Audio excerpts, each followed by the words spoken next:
everyone, Ridley Scott's new film Napoleon is out in theaters, and it's an enormous cinematic spectacle that was visually stunning and stars Joaquin Phoenix and Vanessa Kirby. So while the film does some interesting things with the cinematography and visual effects, the story, it has some issues that you need to know about to decide if this really is a film for you or not. I say you need to hear about this because I think you may actually enjoy the film if you know what you're getting into before you hit the theater. Napoleon's story is really a hot mess in this film, unless you have a good working knowledge of the French Revolution, Napoleon's marital life, and just the general status of world affairs from about 1790 to 1850. And you're just interested in seeing visuals up on the screen. However, if you aren't that familiar with French history during that period, the dazzling cinematic splendor might be enough to carry you through the film because the production really is lovely. Now, I struggled with this review because I couldn't critique the story since it was barely there, and what was there was not really well connected to the other pieces, or it was just a little bit confusing. For example, Ridley Scott let his characters or his actors use whatever accent they were comfortable using, regardless of their character's country of origin. This simply doesn't work for a film like Napoleon. Joaquin Phoenix is such a talented actor, but if he weren't wearing a French uniform, you would think that he was an American colonist because of his accent. There were several other French characters who sported American or British accents, which is wildly confusing in a story filled with characters from France, England, Austria, Russia, and more. I mean, hearing fairly accurate accents, even if they're not perfect, helps the audience to understand what's happening on screen. When you have an American and an Englishman talking about Parisian politics, it gets really confusing really fast if they're also both French in the film. So the film also felt a bit directionless. Was it a film about Napoleon's relationship with Josephine, or was it a film about the impact of the French Revolution on France? Or was it a film about the Napoleonic Wars? The answer is yes. Yes to all of the above. And not even Ridley Scott can adequately cover that amount of content in a 2 to 3 hour film. He really needed a mini series for this. As a result, the film was a bit disappointing.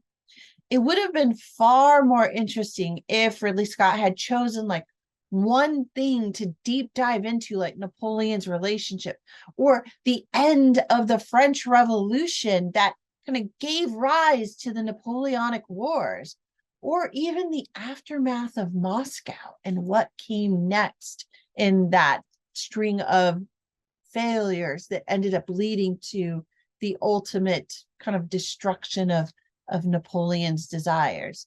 So as the film was constructed, we got this kind of scattershot film of every possible area of Napoleon's life over a 25-year period without any real connective tissue for the story to kind of bring those bits of his story together and all the history around it to make it make sense. Like, I realize that this is a very American perspective, but hey, when you have an American director making a French film, an iconic French film for an American audience with American actors who are kind of the lead actors, you really have to give a bit more historical context and put that connectivity in between the scenes. If you don't have enough time, you have too much story, and that means you don't have anything in that case. But So because the film is trying to do so much, it nearly does nothing for 3 hours. However, yeah, the visual spectacle of costumes, the physical ornamentation of Paris in the 1800s, and the battle scenes, they do a good job of distracting you from the fact that the story is so weak. So you just keep waiting for the pieces to kind of click into place and connect to each other, but they just don't. They just don't. And so when you leave the film, you're likely to have an uneasy feeling. You're wondering why you feel disappointed. And I'm sure some people were actually thinking, if only I understood French history a little more, I would have gotten the film. Frankly, no, that's not the case. I'm here to tell you that history is amazing. It's a wonderful thing, especially history from other regions of the world. It's so good to know history and how things are connected, but it is also the job of the film and the director to make the story understandable and connected. Even if you don't know anything about the subject in the film, when you're watching it, it should have been constructed in such a way that walking out of the theater, you felt like you got the story, or you felt like you understand it or had that experience. And you just don't get that with Napoleon.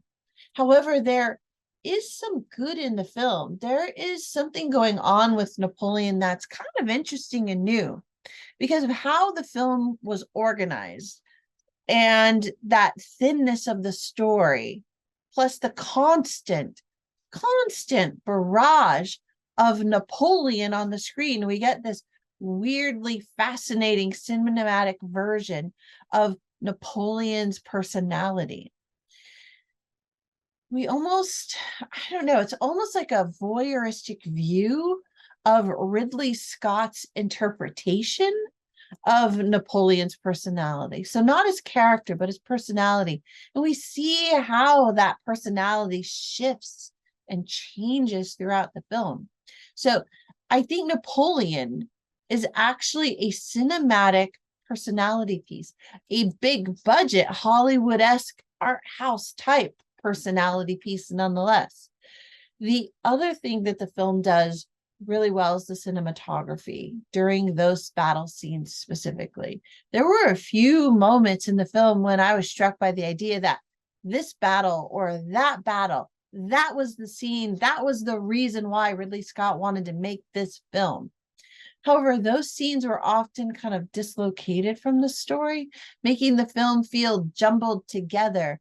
And even though, those scenes might have been interesting or enjoyable, they didn't interconnect very well. Like the foundation wasn't stringing them up together real well.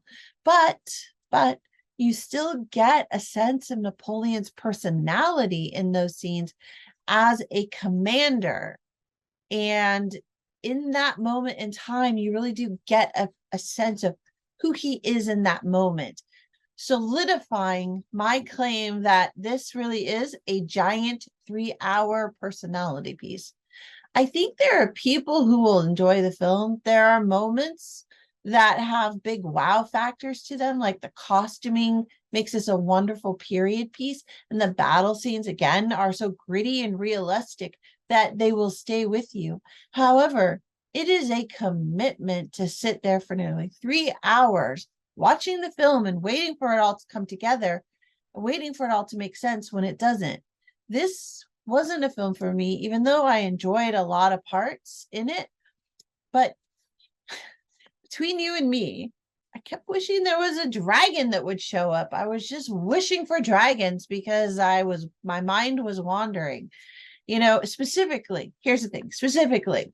So I was wishing Temeraire and Captain Lawrence would come in from Naomi Novik's book, His Majesty's Dragon. This is an awesome book. It's an alternate history series in which dragons are instrumental during the Napoleonic War. And it's so much fun. The audiobook is exceptionally good, and it was a whole lot more fun than Ridley Scott's Napoleon. So yeah, I think adding dragons to anything will automatically make it a little more interesting, especially this film. Too bad Ridley Scott didn't make a film of Temeraire. Now that's what you should be doing, Ridley Scott. All right, so that's all I have for you, you guys. If you enjoyed this film or you're going to still go see it, let me know what you thought. I am very curious. And be sure to hit subscribe for more reviews, and I will see you all later. Thanks, everybody. Bye.